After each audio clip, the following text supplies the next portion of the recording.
Salut à tous et bienvenue pour un nouvel épisode des Superphysique Podcast. Je suis Rudy et je suis en compagnie de Fabrice. Nous sommes les fondateurs du site superphysique.org consacré à la musculation sans dopage que nous avons créé en 2009 et sur lequel vous pouvez retrouver des milliers d'articles, des vidéos et des podcasts afin de vous éviter de faire les mêmes erreurs que nous et d'éviter de perdre du temps. De manière plus personnelle, nous avons chacun nos propres sites. Pour Fabrice, c'est musculation-alter.fr sur lequel vous pouvez retrouver des articles sur l'entraînement à domicile ainsi que son livre du même nom.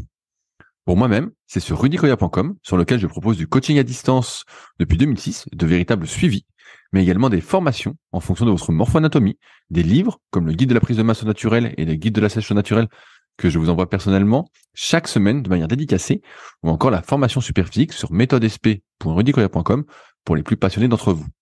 Enfin, vous pouvez retrouver sur le site Superphysique notre marque de compléments alimentaires destinée à améliorer votre santé et dont une bonne partie est bio, et notre application SP Training disponible sur tous les stores afin de vous permettre de savoir quoi faire à chaque séance. Enfin, vous êtes les bienvenus au Superphysique Gym et à la Villa Superphysique à proximité d'Annecy, mais pour ce faire, il faudra me contacter avec le lien directement dans la description. Allez, c'est parti. Salut Fabrice, c'est la forme ou quoi? Salut Rudy. Bah écoute, ça va à peu près. Alors je À peux peu plus près aller nager. encore? Ouais. Bah, j'ai encore mes petits trucs à l'arrière du genou, mais bon, je gère. Bon, t'as Je peux refait plus la aller muscu ou pas? Bah non, je fais toujours un peu de renfort musculaire, mais j'appelle pas ça muscu. En gros, c'est comme si je faisais un espèce de long échauffement, tu vois, genre 10 squats à vide, 10 squats sumo, 10 fentes latérales, 10 crunch, juste pour garder de la mobilité. Mais sinon, ce que je fais, c'est surtout du vélo et puis bah du rameur, vu que je peux Du plus aller rameur? nager parce qu'il fait trop froid. Et ouais, donc bah je fais un petit peu de rameur, donc je suis content. Ça me fait transpirer tout ça. Et donc J'aime bien. tu fais un plan pour progresser au rameur ou tu fais un peu comme ça au pif comme d'hab? Non, malheureux, il veut me conduire vers la blessure. Surtout pas, surtout pas. Non. Je chronomètre une durée et je regarde même pas la distance. Pour Arrête, justement. Ah ouais, non, faut pas regarder. il enlève les piles le type.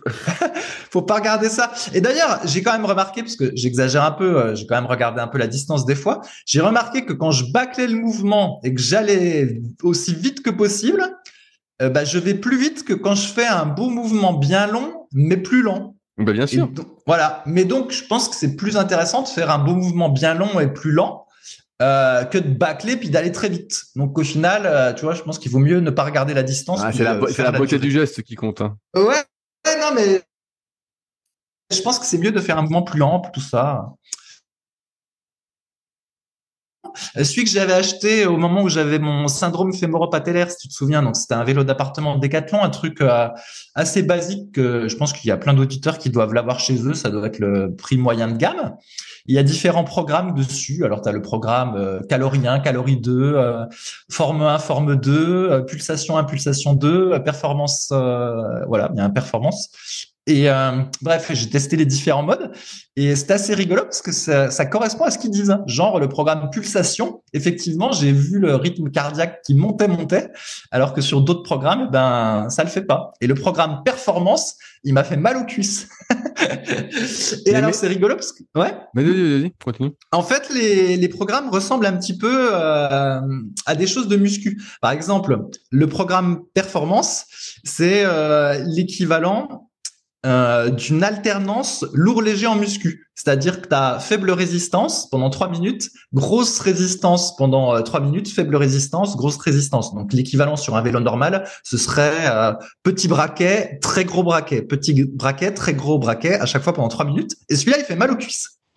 Et le programme qu'ils appelaient Pulsation, ben, cette fois-ci, tu as 2 montées pyramidales de suite, où ben, l'équivalent avec un vélo normal, ce serait petit braquet, moyen braquet, gros braquet, très gros braquet, plus gros braquet. Et après, tu repars au début, petit braquet, moyen braquet, très gros braquet, etc.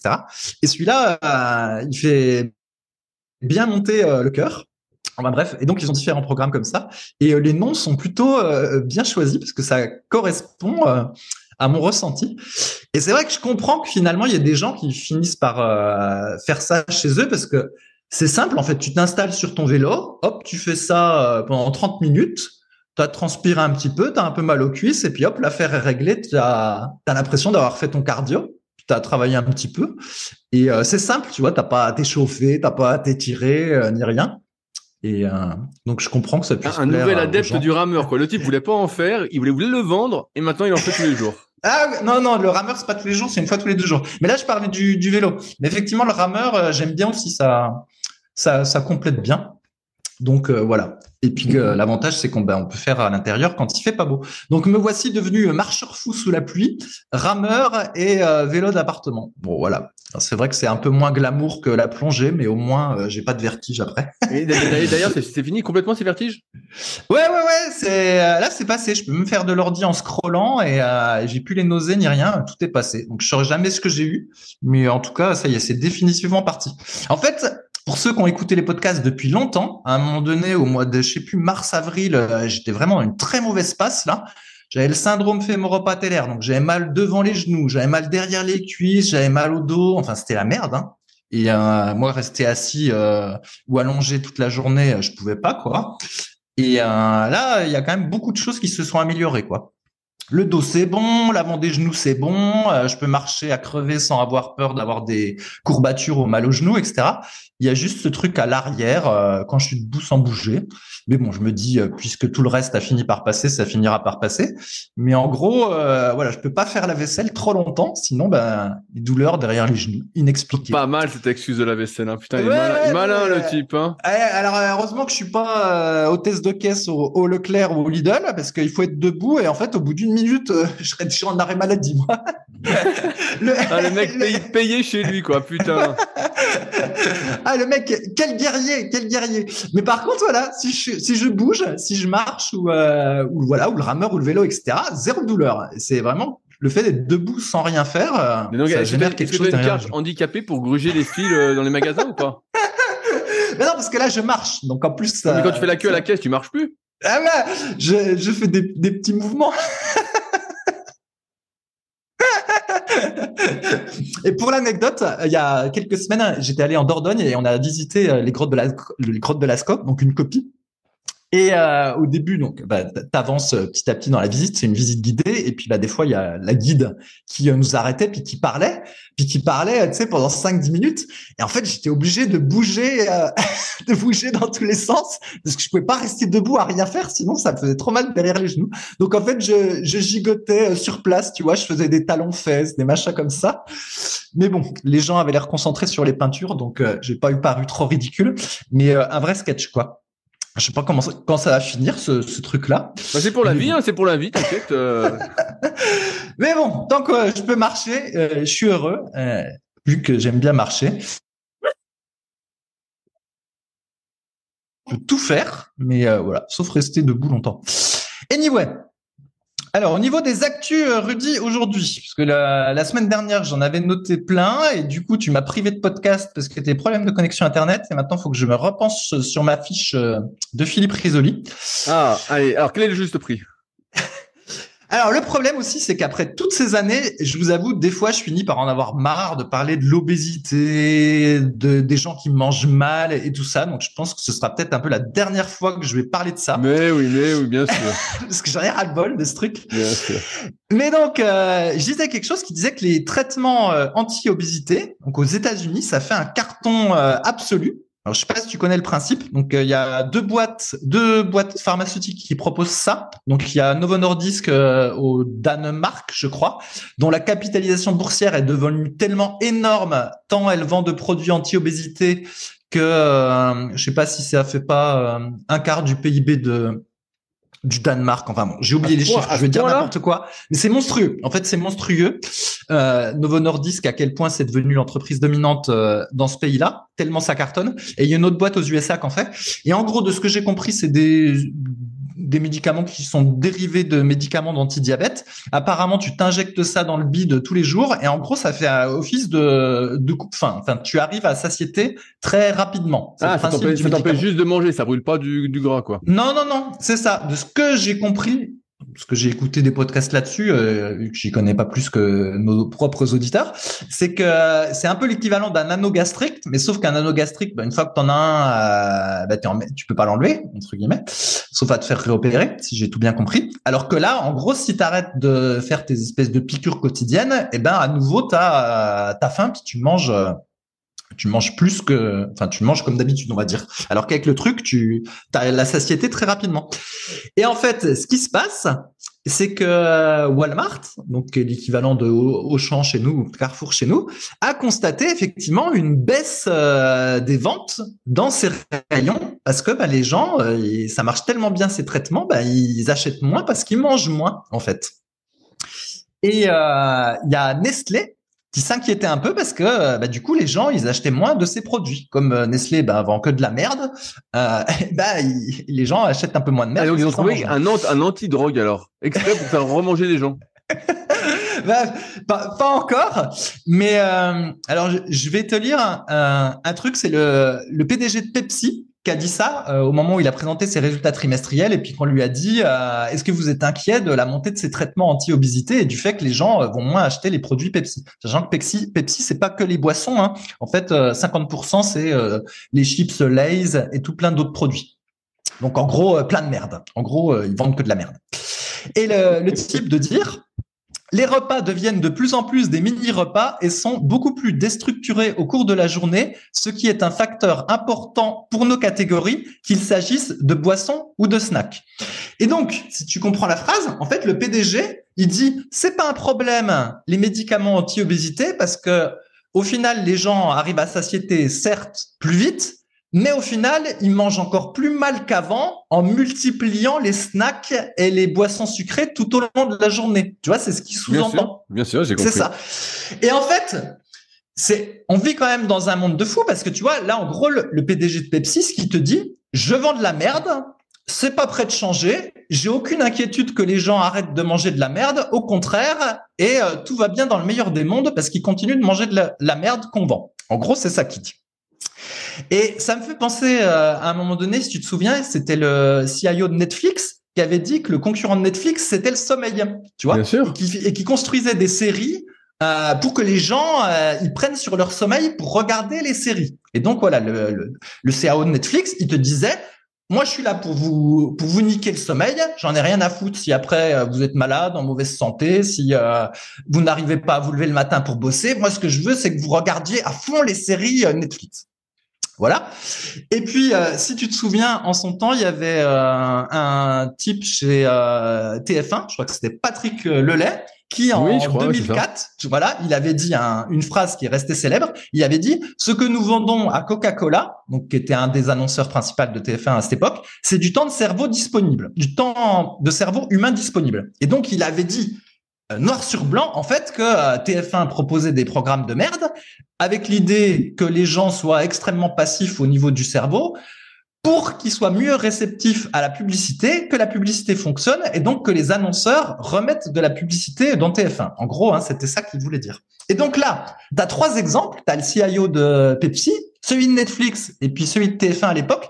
Ils te disent tous, en fait, qu'en substance, ils font de la merde qui conduit qui tire l'humanité vers le bas, mais en fait, ils n'en ont même pas honte. Ils te le disent. Bien sûr, ils n'ont pas honte, et en plus, ils gagnent plein de pognon au détriment de la santé des gens. Voilà, au détriment de la santé des autres. Et ils en ont rien à foutre. Et du coup, donc, t'as les laboratoires pharmaceutiques, là, qui gagnent de l'argent maintenant en vendant les traitements anti-obésité. Putain, mais en fait, c'est les mêmes patrons. Des fois, on peut se demander, tu sais, quand j'étais informaticien, à un moment donné, il y avait une espèce de mythe où on disait, mais parce qu'il fallait toujours acheter des antivirus et des mises à jour des antivirus. Et des fois, on se disait, mais est-ce que ceux qui font les antivirus, c'est pas finalement ceux qui développent aussi les virus? On se demandait s'il n'y avait pas une espèce de boucle, tu vois, pour nous casser les pieds et à ce qu'on soit toujours en train obligé d'acheter ces antivirus. Et c'est vrai que là, on a un peu cette impression-là.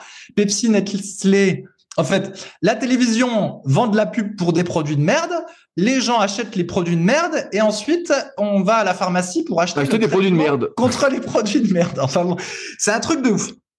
Et en parallèle de tout ce merdier-là, il y avait un numéro du magazine Science et Avenir que j'ai vu à la bibliothèque parce que je suis pas abonné, où une fois de plus, tu avais en sujet les meilleurs régimes et à nouveau pour la xème fois depuis que je vis sur cette planète Terre, il y avait une comparaison entre le régime Okinawa, le régime méditerranéen et petite nouveauté, le régime MINT ou MIND selon comment on se prononce, qui est en gros un régime méditerranéenne, mais qui en plus ajoute quelques petites choses pour la longévité cérébrale. Mais grosso modo, c'est toujours le même principe. En gros, faut pas manger d'aliments transformés, faut manger beaucoup de légumes, beaucoup de légumineuses, n'est-ce pas, Rudy? Les légumineuses, des lentilles. C'est affreux ce truc-là. Des oléagineux, etc. Enfin bon, en fait, on sait depuis des décennies ce qu'il faut faire. Et à chaque fois, je lis des trucs sur l'obésité comme quoi il y a toujours plus d'obèses partout sur la planète Terre. Pas que aux États-Unis. Maintenant, il y en a plein en France aussi, en Chine, partout. C'est une obésité d'obèses. Mais voilà, peut-être la chance avec ce traitement anti-obésité qui va peut-être faire en sorte que les gens mangent moins. Mais c'est pas pour autant qu'ils vont manger mieux. Non, le CIO de Pepsi le dit bien. Ils vont pas manger mieux. C'est juste qu'ils mangeront moins de chips Lay's. À la place de manger 2 paquets, ils en mangeront qu'un parce qu'ils arriveront à satiété plus vite. Ils en mangeront 2, mais en 4 fois dans la journée. Voilà. Et bref. Et des fois, je vois ça et je me dis, mais on vit vraiment dans un monde de fous. Et je pense que je vais arrêter de relayer ce type d'informations et même de les lire parce que moi, ça me déprime en fait à chaque fois de lire ce truc-là. Toujours plus de baises, toujours plus de merde qui est vendue partout et maintenant des médicaments anti-obésité. Voilà, on finit par être fou. Alors qu'encore une fois, il suffit de manger des légumes, des lentilles et tout. Enfin bon, c'est rien d'extraordinaire, hein. Mais bon. Ouais, mais maintenant, c'est devenu extraordinaire de manger sainement. Tu le sais bien, tu redécouvres un peu le truc, tu redécouvres. T'es toujours énervé par ces sujets-là, mais en fait, quand tu manges sain, et ben en fait, tu passes pour un extraterrestre. On te dit mais c'est pas normal, tu te fais jamais plaisir. La merde est devenue entre guillemets la norme. Et comme je dis souvent, il faut distinguer la norme et la normalité. Voilà, c'est pas normal, mais c'est la norme. La majorité des gens mangent des saloperies, achètent des pizzas surgelées, mangent plein de saloperies. Ils se disent bah c'est pas très grave, voilà. Alors que, en fait, c'est du poison. Moi, je dis souvent, les gens disent t'exagères. Non, c'est du poison. Vous vous empoisonnez volontairement.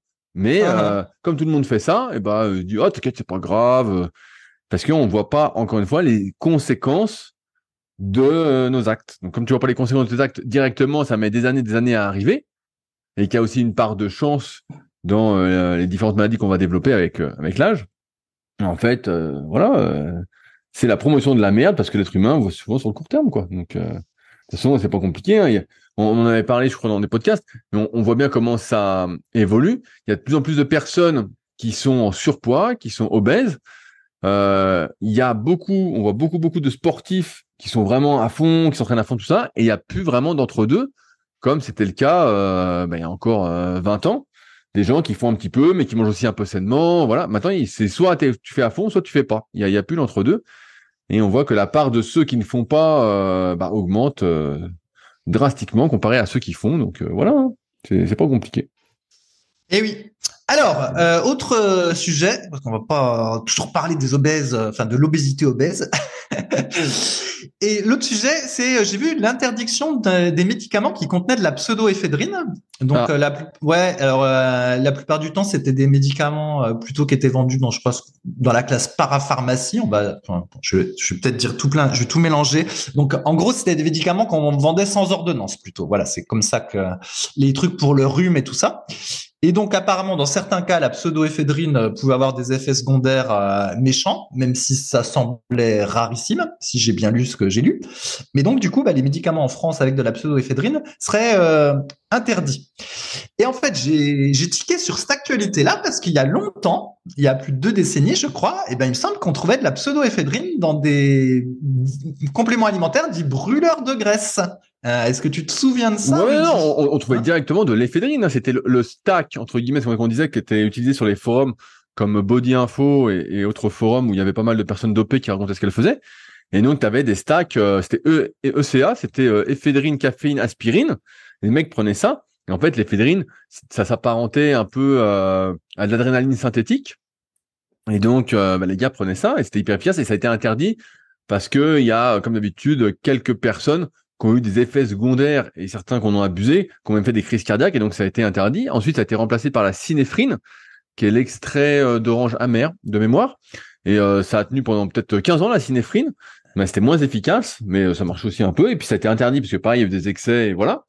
Et donc, mais c'est sûr, ce qu'on voit, c'est que moi, j'apparente ça à l'histoire un peu des édulcorants. Au début, on dit du courant, c'est super, c'est un pouvoir sucrant, c'est moins néfaste que le sucre, tout ça. Et puis progressivement, on se rend compte que, ah merde, ah bah celui-là, il a des effets secondaires. Ah bah celui-là, il a des effets secondaires. Et à la fin, tu dis, bon, bah, ils en trouvent toujours un nouveau pour dire, bah voilà, celui-là, il n'y aura pas d'effets secondaires. Mais on se rend toujours compte que, à vouloir truander, prendre des raccourcis, essayer d'aller plus vite que la musique, et bah, en fait, c'est néfaste. Tu vois, on redécouvre, c'est comme l'obésité, tu redécouvres le monde. Alors qu'en fait, bah ouais, et c'est vrai que les fédérines, c'était hyper populaire. Tu pouvais en acheter comme ça, facilement. Il y en avait dans les compléments. Pareil, à un moment, il y avait dans un complément qu'on proposait, l'Adipokill, il y avait de la yohimbine. Donc la première formule qu'ils avaient fait, c'était vraiment un truc surpuissant. Ils avaient mis de la yohimbine, qui était vraiment un vasodilatateur très très fort et qui était vraiment à la concentration, tout ça. Et pareil, après, ça a été interdit aussi. Donc ouais, en fait, c'est toujours pareil. C'est pour ça qu'aujourd'hui, nous, on fait très très attention avec la marque Superphysique à vraiment choisir des trucs sûrs, pas des nouveaux trucs, voilà, qui sont en phase de test ou autre, pour pas jouer déjà avec notre santé vu qu'on est les premiers consommateurs, et ni avec la vôtre, parce que c'est vrai que au fur et à mesure du temps, on voit, c'est comme les médicaments, ils disent ah c'est sans risque, c'est sans risque, c'est sans risque. Déjà, ils n'ont pas vraiment testé sur des humains, mais plus sur des animaux. Ensuite, il y a des histoires de gros sous, voilà. Et puis après, ils se disent ah merde, bah en fait, il y a des effets secondaires. Ah bon, il y a des effets secondaires. Bah ouais, c'était un peu prévisible, hein. Comme disait Jean Texier, il disait un bon truc, hein. Il disait les médicaments, c'est seulement bon quand t'es malade, quoi. Il dit sinon c'est pas bon, quoi. Donc là, bah c'est un peu pareil avec pas mal de compléments d'ingrédients qu'on a connus. Et pareil, quand il y a des nouveaux, je me souviens, il y avait un complément qui avait beaucoup marché avec des extraits de géranium. Ça s'appelait le Jack 3D, un booster. Et le truc, c'était un hallucinogène. Et donc, la marque qui vendait ça au début, bah, surfait sur le truc. Les gens disaient, ouais, c'est incroyable et tout. Et puis bon, ça a fini par être interdit. On savait bien que c'était néfaste. Il fallait pas avoir fait Polytechnique pour le savoir, quoi.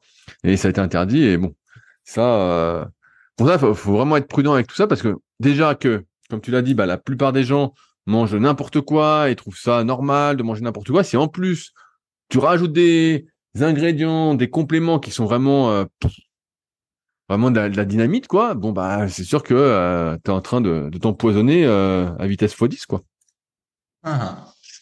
Ok, bah, c'était pour la petite parenthèse. Voilà, ça me fait un souvenir de voir ce mot pseudoéphédrine dans l'actualité.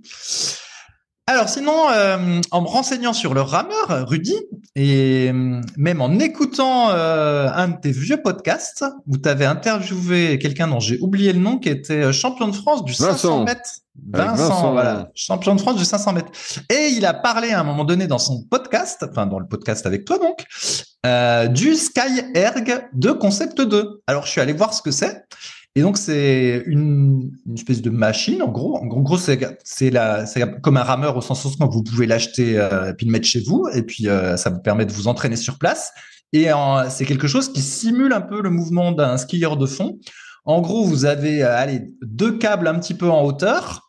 Vous les attrapez avec vos bras et puis vous les tirez vers l'arrière. Et puis voilà. Et donc, ça fait travailler des muscles un peu différents de ceux du rameur. Et je me demandais si tu avais testé cet appareil, Rudy, parce qu'il n'est pas très très connu et je sais pas s'il est trop dans les salles, celui-là. Autant les rameurs, il y en a, mais ce machin-là, je l'ai pas vu. Ouais, bah c'est un peu plus récent le ski erg. Moi, j'ai testé vite fait, bah, dans les salons, tout ça, mais pas plus que ça. Et c'est vrai que c'est quelque chose qui met plus l'accent sur le haut du corps que sur le bas du corps. Donc, par exemple, pour ceux qui ont des blessures ou des anciennes blessures sur le bas du corps, bah, pour travailler le cardio, ça peut être une super idée. Mais ouais, j'ai jamais plus testé que ça. À un moment, j'hésitais à en acheter un pour le Super Physique Gym. Donc, j'ai un copain à la salle qui en a pris un pour chez lui, qui refuse de le mettre au SP Gym.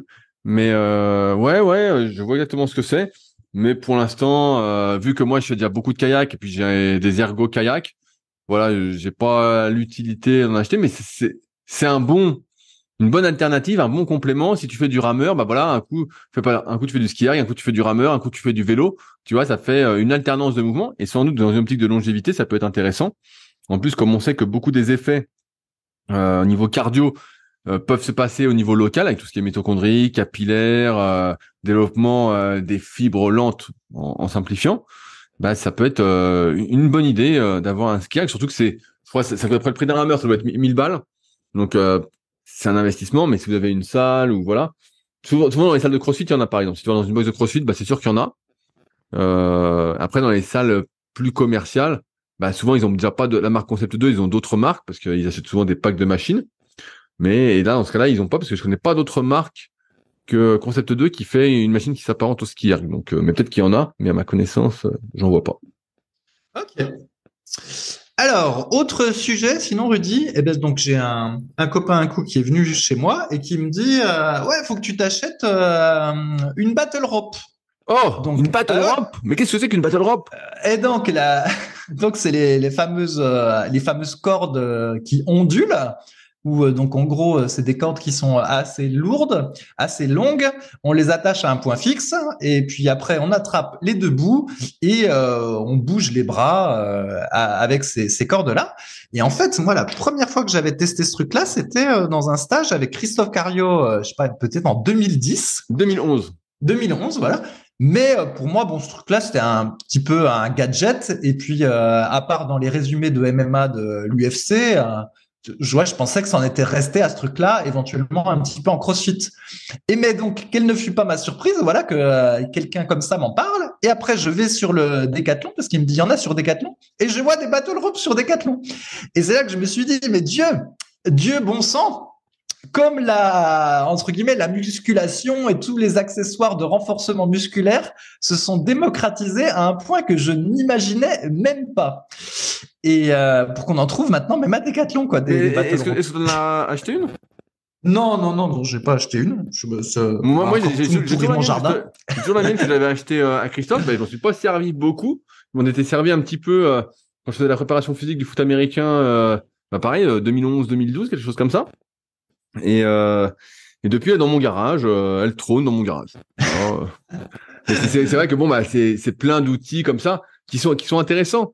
Mais quand, de toute façon, tu dois choisir parce que tu peux pas tout faire, ton énergie est limitée, t'as pas un temps infini, tu récupères pas non plus. Voilà, avec l'âge, comme quand t'avais 20 ans, bah tu choisis. Et donc, bah moi, elle est là, je m'en sers pas du tout.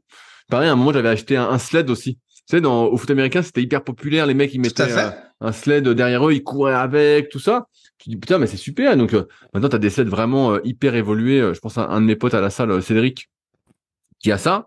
Il m'avait montré ce qu'il avait et tout. C'était super avec une roue. Tu pouvais changer la résistance. Enfin, bref, c'était vraiment super.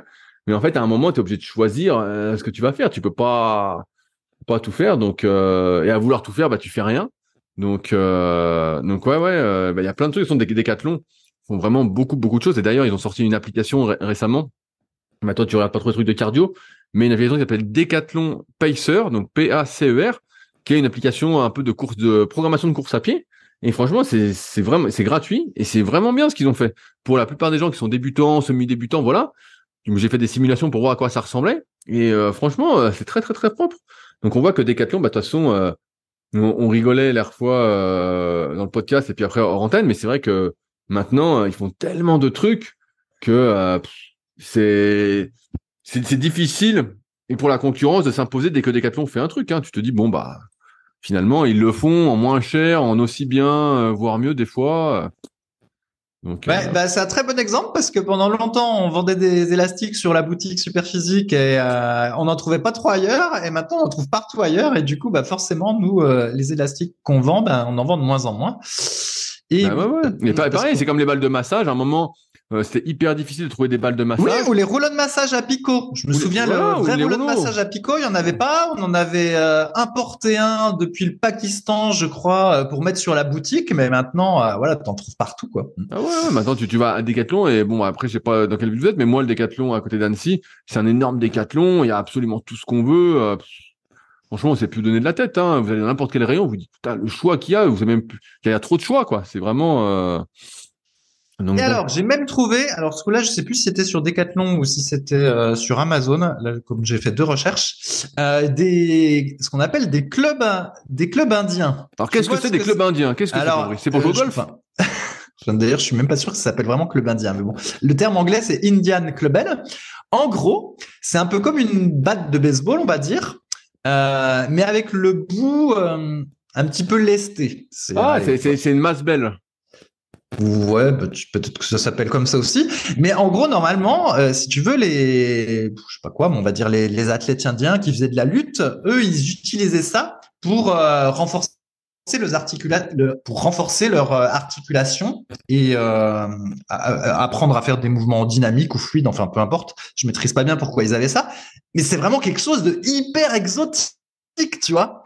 Et donc de voir que maintenant ce truc-là est accessible au grand public et puis de voir que ça s'achète comme ça, je me dis mais c'est devenu incroyable quand même le monde du sport fitness ces quelques années. Tous ces accessoires et ces outils qui sont à la portée du grand public alors qu'avant c'était réservé à une zone géographique ou à des athlètes en prépa, ça a vraiment Ah ouais, non, beaucoup mais changé. tout c'est hyper démocratisé. Maintenant, c'est vrai que des fois, tu découvres. Moi, des fois, je me promène, voilà, encore une fois, dans le rayon Décathlon, et des fois, je vois ça, je vois des trucs, je dis putain, mais incroyable qu'ils aient ça, quoi. Vraiment, avant, pour avoir du matériel, c'était hyper compliqué. Rien que d'avoir des sangles de tirage, putain, tu t'emmerdais, quoi. Pour trouver des ceintures de force, pareil, c'était compliqué.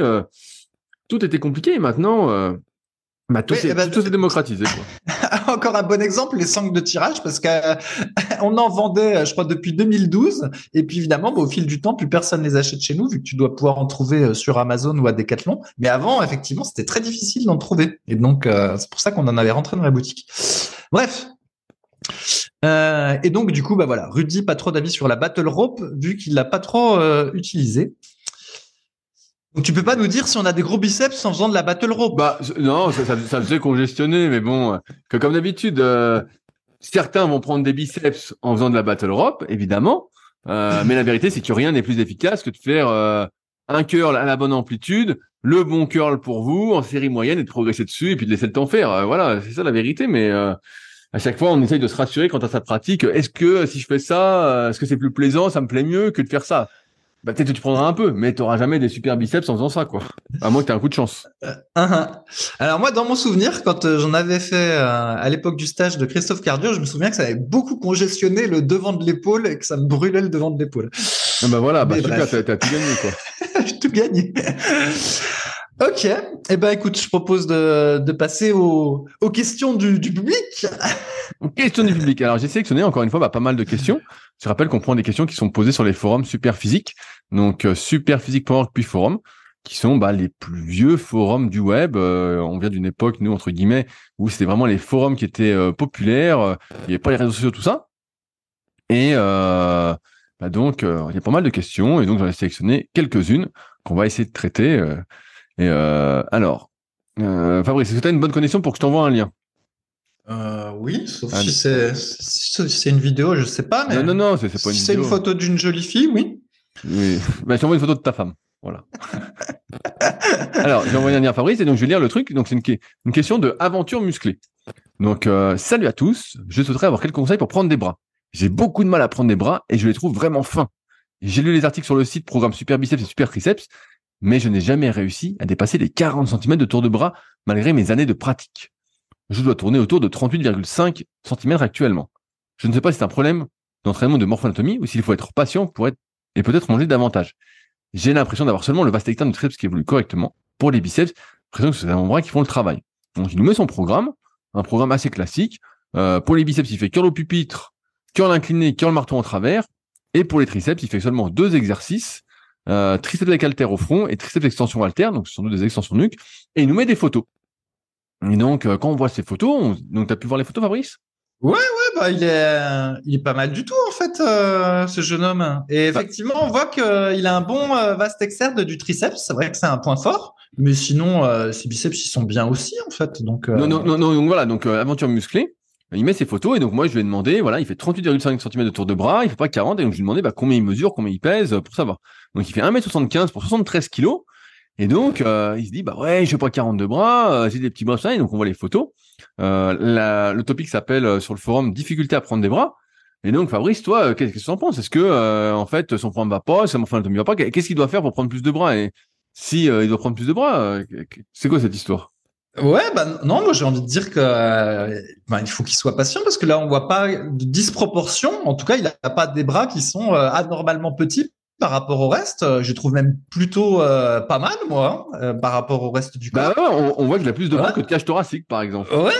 En fait, c'est presque plutôt un point fort en fait, ses bras. Il a un bon dos et tout ça. Donc non, en fait, à part être patient, je ferai pas une fixation dessus en tout cas parce que non, ils sont bien. Ouais, et donc j'ai pris ce sujet-là parce qu'en fait, beaucoup de personnes ont une vision déformée de leur propre corps et des objectifs qu'ils peuvent atteindre. On avait fait un article sur le site qui s'appelait c'est sur comment il s'appelait ton article sur les mensurations? C'était quelle mensuration pouvez-vous atteindre, je crois? Avec Oui, les photos des bras. Avec des Ah photos oui, de bras. les photos de bras. Ah ouais, je m'étais bien galéré pour le faire celui-là. Alors Voilà, vas-y, je te laisse parler. et voilà, et après je te redonnerai pas là. Et dedans, on expliquait que voilà, si on faisait 1m80, 80 kilos et qu'on arrivait autour de 42 tours de bras relativement secs, bah c'était déjà un super tour de bras de manière naturelle, c'était top, quoi. C'était l'équivalent de 130 tours développés couchés, donc c'était vraiment pas mal du tout. Et aujourd'hui, c'est vrai que si vous êtes sur les réseaux sociaux, et ben les modèles que vous voyez, ou même sur YouTube, les modèles que vous voyez, souvent, c'est les meilleurs des meilleurs. Souvent, ils sont archi-dopés.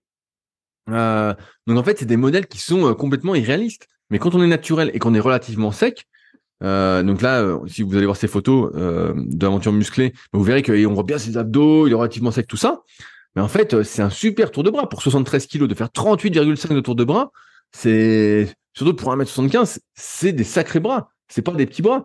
Mais on est complètement formaté par les réseaux qui nous montrent des modèles en fait inaccessibles. D'autant plus que parfois le tour de bras c'est un peu trompeur parce que souvent le triceps c'est un peu un Niagara quoi. Quand vous gonflez, vous prenez du gras, vous faites une prise de masse, voilà, vous êtes un peu gras, bah, les bras ils gonflent. Et contrairement à ce que disaient Jean Texier qui disait bah c'est pas grave, vous prenez 10 kilos, vous prenez 2 centimètres de bras et après vous reperdez facilement vos tours de ventre et vous gardez vos bras, bah en fait pas du tout. Comme c'est un Niagara les triceps, et bah souvent t'as les bras qui sont un peu gras. Et en fait, quand t'es sec, bah, c'est normal que t'as pas des bras énormes. Alors après, c'est aussi un autre truc que je constate, c'est que là, mon musclé, il se concentre sur les chiffres. Et là, il dit ouais, 38,5, c'est pas assez. Mais quand on voit les photos, comme a dit Fabrice, mais en fait, c'est vachement bien en fait. Et visuellement, ses bras sont même un gros point fort comparativement à ce qu'on peut voir par rapport à sa cage thoracique, par rapport à ses pecs, par rapport au reste. On voit que les bras épaules, d'un point de vue morpho-anatomique, CF pour ceux que ça intéresse, tome 1 et tome 2 de la méthode Superphysique pour apprendre à s'analyser. Mais ouais, en fait, il fait une fixette sur des choses qui sont pas des points forts. Et je voulais en parler parce que t'as plein de personnes des fois qui disent ouais, bah j'ai ça, j'ai ci, nanana. Et en fait, c'est juste qu'ils ont de mauvais modèles. Hein. C'est pour ça à la base aussi qu'on avait créé Superphysique avec la team Superphysique qui est toujours sur le site pour montrer ce qui était possible de faire naturellement. Alors pour certains c'était ouais c'est pas possible ils sont dopés et pour d'autres c'était ah c'est tout ouais ça me motive pas si on peut avoir que ça nanana. Mais en fait faut bien avoir en tête que naturellement si t'as 42 tours de bras secs pour 1m75 bah c'est énorme quoi. C'est tu vois c'est comme moi quand je faisais 46 de tours de bras quoi pour 1m95 donc c'est énorme en proportion, hein, mais voilà. Fabrice. Ouais, alors pour l'anecdote, pendant que tu parlais, j'ai retrouvé cette page qui s'appelait Calculer vos mensurations idéales avec la musculation. Bon, c'était un titre un peu putaclic, mais de toute façon, il putaclic pas, de toute façon, maintenant que le site n'est pas très bien référencé dans Google. Et à la fin, pour que ce soit bien parlant, j'avais mis des tas de photos de bras de gens qui participaient au forum Superphysique et également de professionnels de la musculation au fil des âges. Et il y a même le bras de Michael Gundil dedans, que j'avais mesuré moi-même chez lui, et il faisait 46 cm de tour de bras. Et j'avais montré toutes les photos de bras à Michael. Bon, c'est pas son vrai prénom, on va dire, c'est son prénom, quoi, d'écrivain. Donc, j'avais montré toutes les photos de bras à Michael Gundil. Puis j'avais dit, bah, écoute, ensemble, on va essayer de donner un pourcentage de taux de gras pour chaque bras, même si on sait que c'est pas nécessairement représentatif du reste du corps. Comme ça, ceux qui consulteront la page, eh ben, ils auront une bonne idée du truc. Et donc, lui, il s'était donné 9% de taux de masse grasse avec son 46. Il avait été sympathique avec lui. Et alors, si tu te souviens, je crois que c'était Nicolas Delporte qui est en photo sur le truc. Il avait 43,3 cm. Donc là, j'avais pas mesuré, mais je faisais confiance. Oui, il a un triceps énorme, Nico. Ouais. Il avait un très gros. Ouais. Et là, il était à 8-9%, parce que c'est vrai qu'il était sec. Il y avait Jericho. Alors, je me souviens plus quel était son prénom. Fabien. Et lui, on l'avait estimé à 6-7% de il était super sec. Pour un 39 et de bris de bras. Et c'était une sacrée, voilà, ça faisait que 39 et demi, mais c'était une sacrée perf, en fait. Et donc, bref. Et il y a un petit peu tout le monde, Larry Scott, Bill Pearl, Mike Menzer, Robbie Robinson, Mike Quinn, Jay Cutler, Eddie Robinson. Heureusement que tu cites des noms, j'allais dire, putain, ils sont tous morts, tous ceux qui me citent. Ouais, Eddie Robinson. Et Eddie Robinson, j'avais réussi à récupérer une photo de lui, où en fait, il y a le mètre pour mesurer qui est autour de son bras et qui mesure à 52 cm.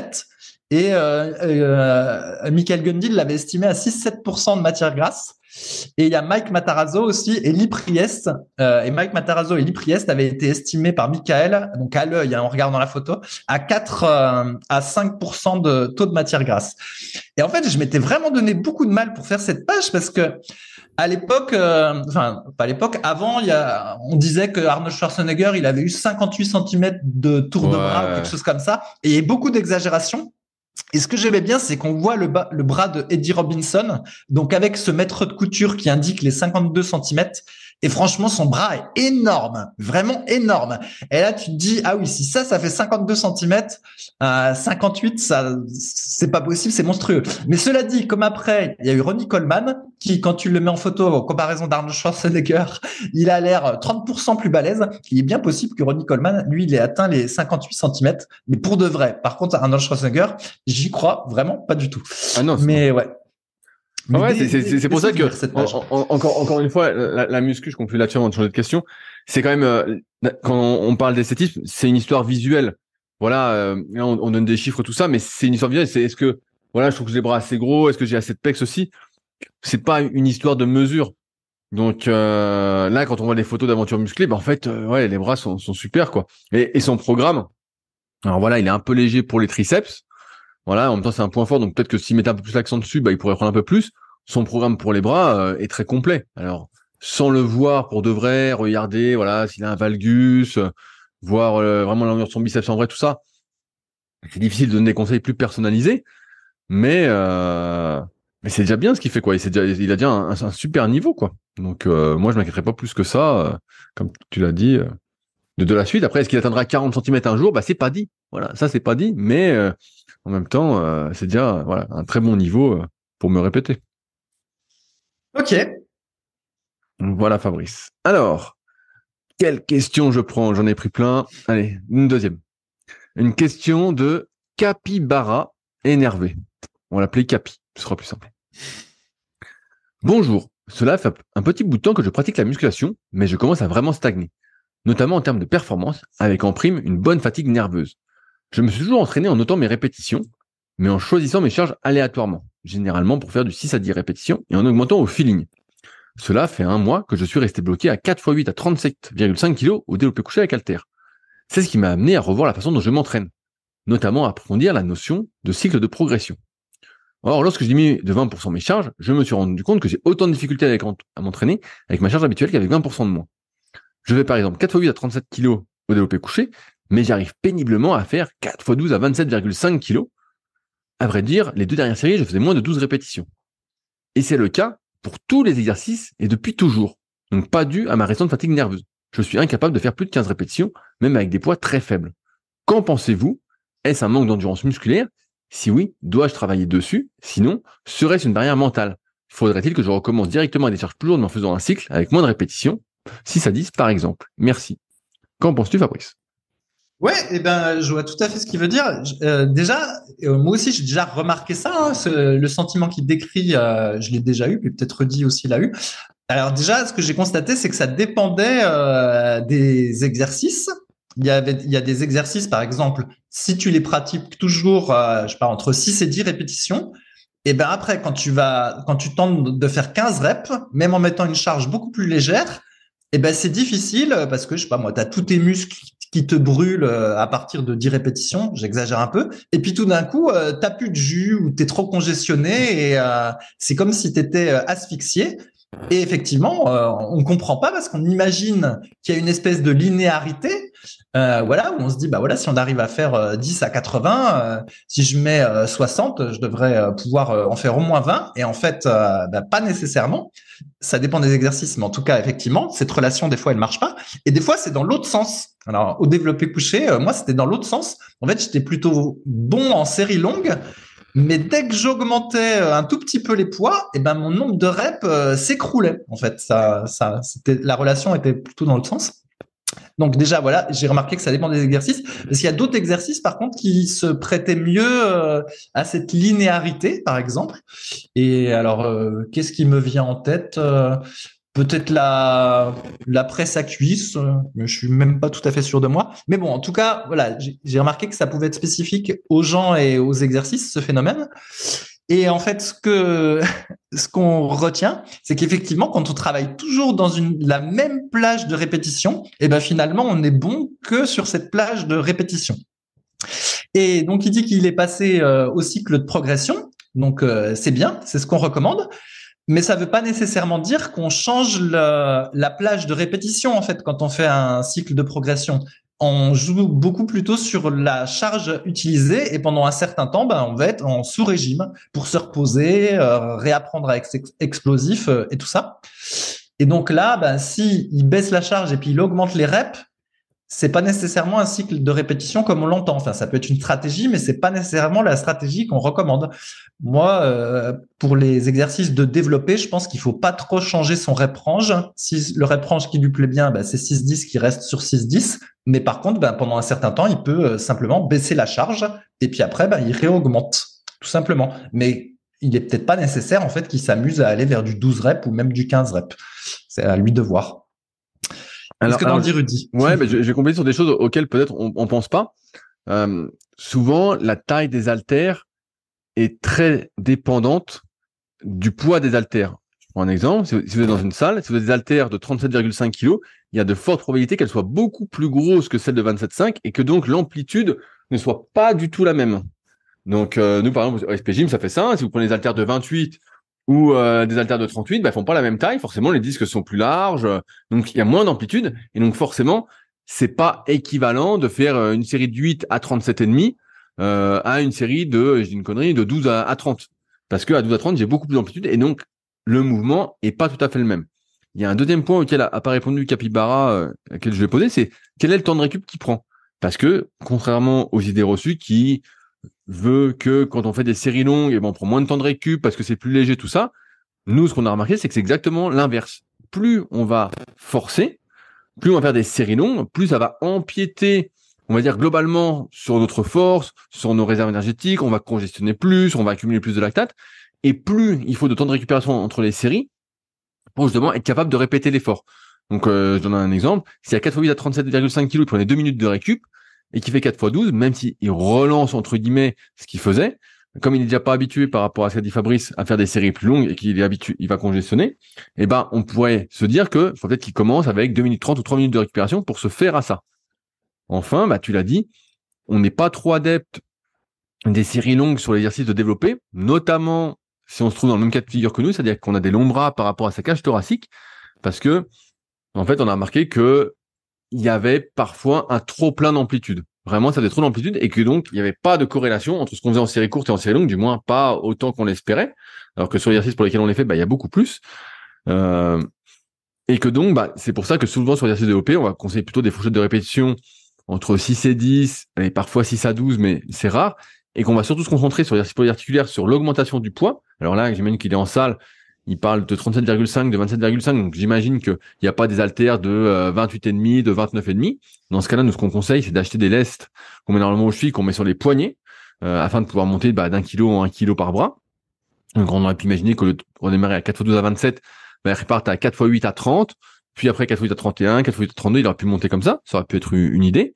Et par contre, sur l'exercice d'isolation, on recommande plutôt de monter en répétition, notamment sur l'exercice, je prends un exemple, des écartés couchés, où moi j'hésite pas à aller faire, que ce soit à la poulie ou avec haltère, faire des séries jusqu'à 30, 40 reps. Et là, ça fonctionne plutôt bien parce qu'il y a moins d'intervention, il y a moins d'interférence d'une mauvaise morphoanatomie, d'une trop longue, entre guillemets, longueur de segment. Mais il y a plein de choses qui peuvent expliquer ça. Et ouais, comme tu l'as dit, quand on n'est pas habitué à faire des séries longues, on congestionne. Et quand tu congestionnes, on en avait parlé avec Clément dans son podcast il y a quelques semaines. En fait, tu fais 3 fois rien et puis tu gonfles et puis tu dis je comprends pas, c'est pas du tout corrélé. Mais parce qu'en fait, encore une fois, t'es pas habitué à accumuler des lactates, t'es pas habitué à avoir besoin de sang dans les muscles, et donc en fait, ta force t'abandonne assez rapidement. Donc moi, je serais lui, soit je prends plus de temps de récup, soit je modifie mon cycle de progression, tout en sachant encore une fois que ces histoires de cycle de progression, comme tu l'as dit, il n'y a pas qu'une seule façon de faire, il y en a plein. Sans vouloir faire particulièrement de pub, sur la formation super physique, donc qui est sur méthodesp.rudicola.com, il y a 22 vidéos sur les cycles de progression. Ça veut dire que il y a plus d'une dizaine, voire plus d'une quinzaine de cycles différents que moi je fais utiliser avec mes élèves en coaching, voilà, pour débloquer des situations. Il y a des choses basiques qu'on partage dans nos livres qui marchent pour 80-90% des gens jusqu'à voilà un bon niveau. Mais là, quand tu fais 4 x 8 à 37 kilos au développé couché avec haltère, donc un très très bon niveau, les stratégies basiques souvent ne suffisent plus et il faut aller un peu plus loin. D'où peut-être ce coup-ci le coup de pub, aller sur la formation Superphysique pour en apprendre un peu plus sur le sujet et arriver à mieux gérer sa progression. Mais j'espère, en tout cas, on a déjà donné quand même pas mal de pistes à Capybara pour qu'il puisse s'en sortir sans. Voilà. Ok, ouais. En fait, comme tu l'as dit, c'est selon la morphologie. Effectivement, là, ceux qui ont des longs segments, ils peuvent avoir des grosses différences. Puis il y a le fait d'utiliser des machines ou pas. Et dans le cadre des haltères, comme il y a plein de petits muscles en jeu, de notions d'équilibre, etc. Et ben la corrélation se fait pas trop. Alors que ça se trouve, si c'était du développé couché à la machine ou du développé assis à la machine, là il y a plus de corrélation entre les séries un peu plus courtes et les séries un peu plus longues.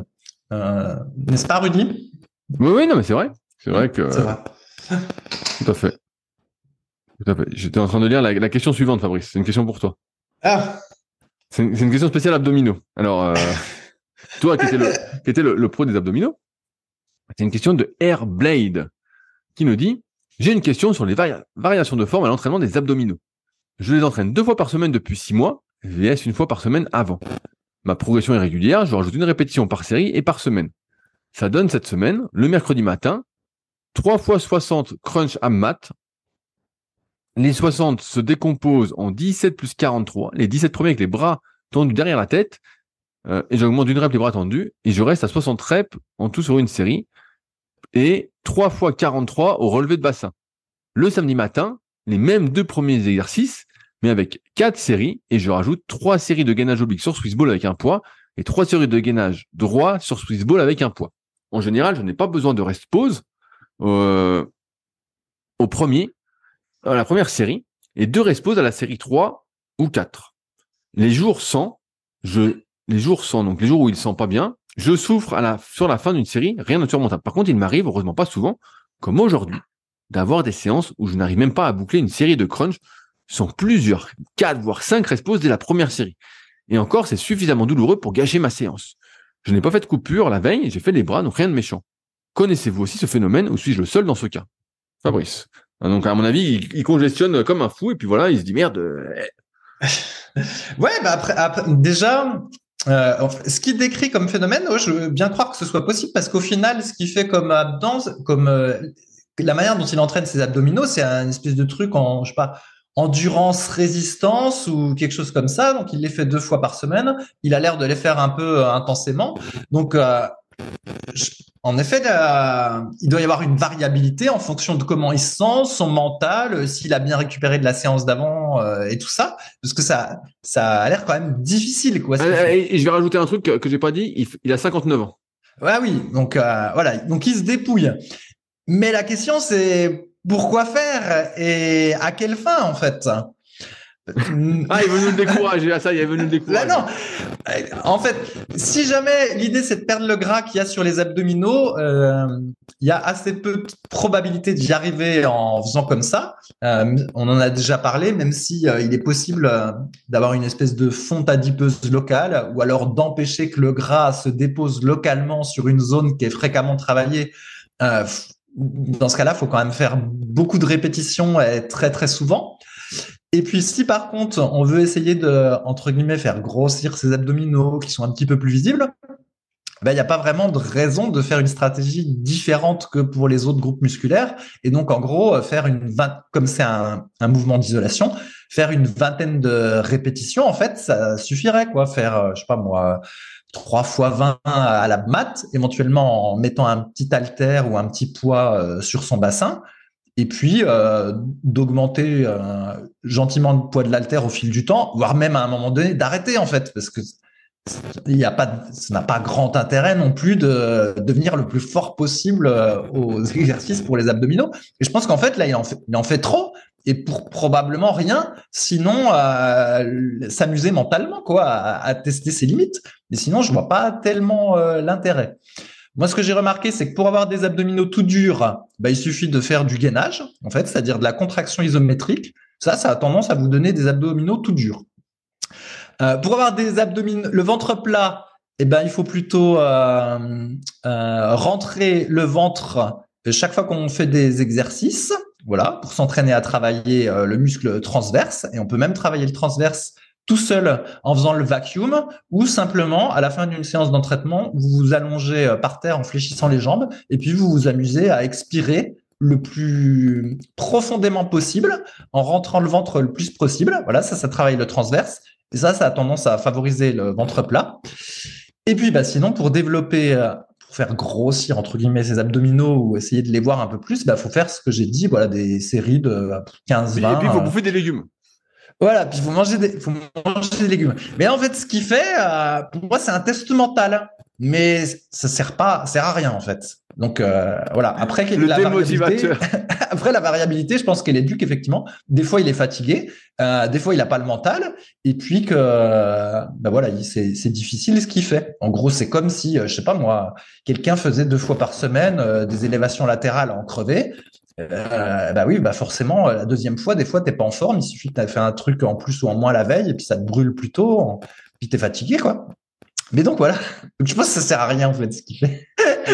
Moi, je vais être plus positif. En fait, ce que je remarque de plus en plus, sachant que l'âge de mes élèves en coaching s'allonge, c'est que quand tu as 59 ans, forcément tes capacités de récupération ne sont pas les mêmes qu'à 20 ans. Même si tu peux lire, je sais pas sur ce que tu lis, Airblade, mais en ce moment sur le forum, là, il y a toute une recrudescence de questions sur le sujet, où tu as plein de gugus qui disent, voilà, faut privilégier la fréquence d'entraînement par rapport au volume et à l'intensité, c'est vraiment la fréquence qui compte, nanana. Ça, c'est des gens qui n'ont rien compris à l'entraînement pour prendre du muscle. Ça, vraiment, ils mélangent l'entraînement pour le sport et l'entraînement pour prendre du muscle.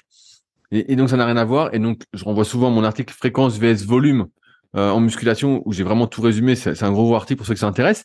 Et là, donc, ce que je remarque, c'est que Airblade, en fait, il fait 2 fois par semaine les mêmes exercices en série longue, en forçant, avec du rest pause, avec des techniques entre guillemets d'identification, parce qu'il fait sur les 60 reps 17 répétitions avec les bras derrière la tête et le reste, donc sans doute avec les bras devant soi. Donc en fait, il force comme un fou sur les abdominaux et il répète ce stress 3 jours après en espérant avoir progressé, sauf que comme ça va le faire de plus en plus, en fait, il va pas récupérer cet effort-là. Tu donnes l'exemple de l'élévation latérale, c'est comme si tu faisais 3 séries de séances d'élévation latérale le mercredi matin, et puis tu les refais le samedi, en fait, t'es crevé. Et souvent, on minimise vraiment l'impact des efforts qu'on fait, quand on fait des efforts surtout en série longue et qu'on force. Moi, je trouve que c'est le plus impactant musculairement, le plus impactant énergétiquement. Et en fait, ça, tu peux pas le répéter 2 fois par semaine, surtout à 59 ans. Tes capacités de récupération sont bien moins importantes que quand tu es jeune. Il suffit que tu manges un peu moins que prévu et que tes réserves de glycogène soient un peu moins rempli, et pareil, tu vas congéler plus rapidement, tu vas reposer plus tôt. Ça, c'est un signe pour moi que il a pas récupéré en fait de sa séance quand il refait les mêmes exercices. Et c'est pour ça que ça, c'est un truc dont je suis assez sûr. Je dis souvent 2 phrases, c'est mieux vaut en faire moins que trop, dans le sens volume d'entraînement, fréquence d'entraînement, parce que la progression, elle se fait vraiment sur le moyen et long terme. Même si là, ça fait 6 ans qu'il s'entraîne à 59 ans. Là, je vais être un peu démotivant, mais voilà, il doit pas lui rester des années de progression. Il va bien s'entraîner pour se maintenir. Voilà, il va s'entraîner à fond pour essayer de se maintenir. Et d'autre part, mieux vaut entre guillemets faire plus léger que trop lourd. Donc là, je te rejoins un petit peu dans le sens où 17 plus 43, ça n'a pas de sens. Mieux vaut qu'il fasse peut-être que des séries de 17 avec les bras derrière la tête et puis qu'il monte, je sais pas, à 3 séries de 20, sachant que quel est le but de faire des séries aussi longues aux abdominaux? Alors, des fois, voilà, moi, chez ceux qui sont encore assez jeunes, j'aime bien faire des séries très longues pour essayer de vasculariser la zone au maximum, essayer d'avoir la même vascularisation que sur les autres zones, pour essayer de moins stocker localement. Mais si le but, c'est de les faire grossir et de les faire devenir plus visibles, je répète le podcast qu'on avait fait sur les 3 facteurs de l'hypertrophie musculaire. L'idée, c'est que l'effort dure entre 30 et 60 secondes.